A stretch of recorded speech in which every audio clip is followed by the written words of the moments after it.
नमस्कार दोस्तों, exam study में आपका बहुत बहुत स्वागत है। दोस्तों, देश हित में शिक्षा बिल्कुल फ्री नोट आपको उपलब्ध कराए जाएंगे। बाल मनोविज्ञान के टॉप 20 प्रश्नों की ये 7 सीरीज़ है, जो कि सभी शिक्षक भर्ती परीक्षाओं के लिए बहुत ही महत्वपूर्ण है। दोस्तों, इन 20 प्रश्नों को मैंने कई किताबों से खोजकर आपके लिए रखा है, जो आपकी परीक्षाओं में रामबाण साबित हों। तो पहला प्रश्न मेरा इस प्रकार है, मनोविज्ञान व्यवहार का निश्चित विज्ञान है। मनोविज्ञान व्यवहार का निश्चित विज्ञान है, किसने कहा था? वुडवर्थ का, जेम्स का, रेवनी का, वाटसन का। तो किसका है फ्रेंड? वाटसन ने कहा। Option D is right answer. अगला प्रश्न नंबर 2 आपके सामने ये है, शिक्षक के लिए मनोविज्ञान, बाल मनोविज्ञान का ज्ञान क्यों जरूरी है? ऑप्शन ए, इससे बच्चों की आधारभूत विशेषताओं को जानने का अवसर मिलता है। ऑप्शन बी, शिक्षा मनोवैज्ञानिक नियमों के अनुकूल होता है। ऑप्शन सी, आधुनिक शिक्षा प्रणाली की आवश्यकता ये मिसप्रिंट हो गया है दोस्तों। आवश्यकता है, आधुनिक शिक्षा प्रणाली की आवश्यकता है या शिक्षण सफल होता है। तो कौन सा राइट आंसर हो जाएगा? हाँ, आप लोग कमेंट करके भी बताइए। ओके दोस्तों, अपने कमेंट में भी बताइए कि आप 20 में कितने प्रश्न का जवाब सही देते हैं। तो ये दूसरे प्रश्न का कौन सा राइट आंसर हो जाएगा? ऑप्शन बी राइट आंसर, शिक्षा मनोवैज्ञानिक नियमों के अनुकूल होता है। शिक्षा मनोवैज्ञानिक नियमों के अनुकूल होता है। आप लोग भी फटाफट आंसर देते रहिए। बाल विकास का निर्धारण किया जाता है। ऑप्शन ए, बाल विकास का निर्धारण किया जाता है। ऑप्शन ए, बालक की आनुवंशिक संरचना द्वारा। ऑप्शन बी, बालक की आनुवंशिक तथा वातावरण दोनों की जटिल संरचना के द्वारा। बालक संबंधी वातावरण द्वारा जिन पर शिक्षक का कोई नियंत्रण नहीं होता। वातावरण दबाव का शिक्षक पर कोई नियंत्रण नहीं होता। विभिन्न बालकों में विभिन्न प्रकार के निर्धारक कार्य करते हैं। तो कौन सा आंसर राइट लग रहा है आपको? ऑप्शन बी राइट आंसर, बालक की आनुवंशिक तथा वातावरण दोनों की जटिल संरचना के द्वारा। तो ऑप्शन बी राइट आंसर। अगला प्रश्न नंबर 4 आपके सामने रहा, उत्तर बाल काल का समय कब होता है? 1 से 2 वर्ष, 3 से 6 वर्ष, 6 से 12 वर्ष, 12 से 18 वर्ष। तो क्या होता है? 6 से 12 वर्ष उत्तर बाल काल 6 से 12 वर्ष होता है। Option C right answer. अगला प्रश्न ये रहा, बालक के संदर्भ में मैकडूगल ने क्या कहा? व्यक्तित्व का विश्लेषण किया, मूल परिवर्तनात्मक व्यवहार का विश्लेषण किया, बालक के शारीरिक विकास का विश्लेषण किया, उपरोक्त में से कुछ नहीं किया। तो क्या हो जाएगा? बालक के शारीरिक विकास का विश्लेषण किया। Option C is right answer. अगला प्रश्न आपका ये रहा, प्रश्न नंबर 6 सामाजिकरण व व्यक्तिकरण एक ही प्रक्रिया के 2 पहलू हैं। यह कथन किसका है? सामाजिकरण और व्यक्तिकरण एक ही प्रक्रिया के 2 पहलू हैं, कथन है किसका? मैकाइवर का, डीवी का, टिकिनन का, राज का। तो किसका है? मैकाइवर का। Okay friend, next question number 7, psychology शब्द किस भाषा से लिया गया है? तो साइकोलॉजी आप बताइए किस भाषा से लिया गया है? ऑप्शन ए, अंग्रेजी, लैटिन, फ्रांसीसी, यूनानी। तो साइकोलॉजी तो आप बहुत दिन से पढ़ते आ रहे होंगे। तो साइको किस भाषा से लिया गया है? लैटिन भाषा से। किससे लिया गया है? लैटिन। और साइको को क्या? Psycho plus लोगस।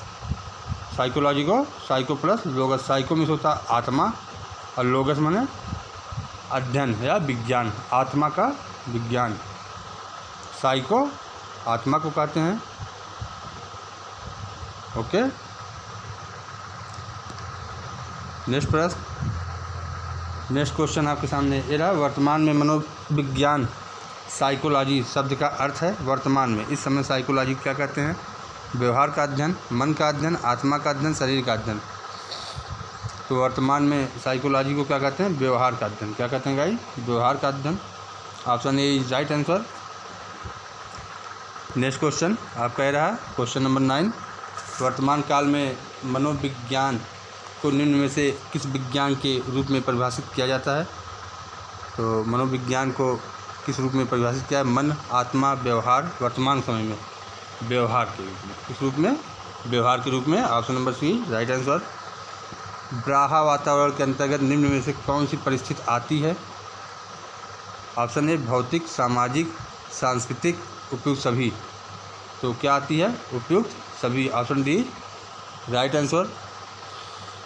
Okay guys, next question, शिक्षा मनोविज्ञान का केंद्र है। शिक्षा मनोविज्ञान का केंद्र है। बालक, शिक्षक, शिक्षणविद, पाठ्यक्रम। तो क्या है? बालक है। Option A right answer. Question 12 है, वृद्धि और विकास है। देखिए बहुत छोटा क्वेश्चन है, लेकिन ज्ञान के आधार पे परीक्षाओं में पूछ लिया जाता है और लोग जो है कंफ्यूज हो जाते हैं। वृद्धि और विकास है, एक दूसरे के विरोधी है, एक दूसरे के समान है, एक दूसरे के पूरक। तो एक दूसरे के क्या है? पूरक है, एक दूसरे के पूरक होगा। तो नेक्स्ट क्वेश्चन चलते हैं। किशोरावस्था बढ़े हुए संघर्ष, तनाव एवं विरोध की अवस्था है, या किसने कहा?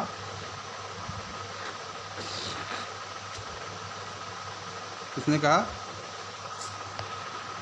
Skinner, Ross, Stanley hall. Stanley hall ने कहा। Okay, next question, question number 14 है, विद्यालय द्वारा बालक का सामाजिकरण निम्नलिखित में से किस कारक पर सबसे अधिक निर्भर है? सामुदायिक भावना का विकास, पाठ्यक्रम, पाठांतर कार्यक्रम, अनुशासन। तो सामुदायिक भावना का विकास। Option A right answer. अगले प्रश्न पर चलते हैं, प्रश्न नंबर 15। यदि आप एक संवेगात्मक रूप से असंतुलित बालक को पढ़ाना चाहते हैं तो आपको करना होगा उसे व्यवहारिक त्रुटि का ज्ञान कराएं। ऑप्शन बी, उसके त्रुटियुक्त व्यवहार को स्वीकृत न करें। ऑप्शन सी, उसके नकारात्मक व्यवहार को प्रतिदंडित करें। ऑप्शन डी, उसके समझ अन्य उत्तम छात्रों को द्वारा प्रस्तुत करें। तो इसमें हो जाएगा ऑप्शन बी राइट आंसर, उसके त्रुटियुक्त व्यवहार को स्वीकृत न करें। Option B right answer. Next question, question number 16 है, उचित संवेगात्मक संतुलन का अनिवार्य घटक है। उचित संवेगात्मक संतुलन का अनिवार्य घटक है। ऑप्शन ए, संवेगात्मक घटना के प्रति अनुकूलन तथा सामाजिक नियमों के संदर्भ में अनुक्रिया। संवेग के आधार पर जीवन में दुख, दर्द, प्रसन्नता के क्षणों का एहसास। आत्मसम्मान की रक्षा हेतु आक्रामकता। सुनियोजित नियंत्रण ताकि संवेग प्रत्येक कार्य में हस्तक्षेप न करे। तो कौन सा आंसर राइट हो जाएगा? यही ऑप्शन ए राइट आंसर हो जाएगा। संवेगात्मक घटना के प्रति अनुकूलन तथा सामाजिक नियमों के संदर्भ में अनुक्रिया। Option A right answer. Next question चलते हैं, छात्रों में श्रम के महत्व के विकास हेतु क्या करेंगे? छात्रों में श्रम के महत्व के विकास हेतु क्या करेंगे आप? उनके सामने उदाहरण प्रस्तुत करेंगे, उनके सामने उदाहरण प्रस्तुत करेंगे, उनके सम्मुख वास्तविक स्थिति प्रस्तुत करेंगे, श्रम के महत्व पर भाषण देंगे, स्वयं श्रम संबंधित कार्य करेंगे। तो स्वयं हम क्या करेंगे? श्रम संबंधित कार्य करेंगे। नेक्स्ट क्वेश्चन, क्वेश्चन नंबर 18, मानव व्यवहार का विकास निम्नलिखित में से किस पर निर्भर है? तो बताइए आप लोग। आनुवंशिक, पर्यावरण, दोनों पे। किस पर निर्भर है? दोनों पर। क्वेश्चन नंबर 19, मानव व्यवहार का विकास निम्नलिखित में से किन कारकों पर निर्भर होता है? मानव व्यवहार का विकास निम्नलिखित में से किन कारकों पर निर्भर होता है? तो बताइए। अभिवृद्धि, परिपक्वन विकास उपरोक्त सभी पर निर्भर होता है। इस सीरीज का आखिरी प्रश्न, बाल व्यवहार में परिवर्तनों का कारण है। प्राथमिक रूप से परिपक्वता, केवल परिपक्वता ही, अधिगम एवं परिपक्वता दोनों की उचित मात्रा। तो जहाँ तक यही आंसर सही होगा, option C right answer. Okay friend, तो ये सीरीज कैसी लगी और आप कमेंट बॉक्स में ज़रूर 20 में आपने कितने का आंसर सही किया है ये आप कमेंट करके ज़रूर बताएं। ओके फ्रेंड, ये सीरीज़ कैसी लगी, आप लोग हमारे चैनल को सब्सक्राइब करें, लाइक करें और अपने दोस्तों को शेयर करें। धन्यवाद। जय हिंद।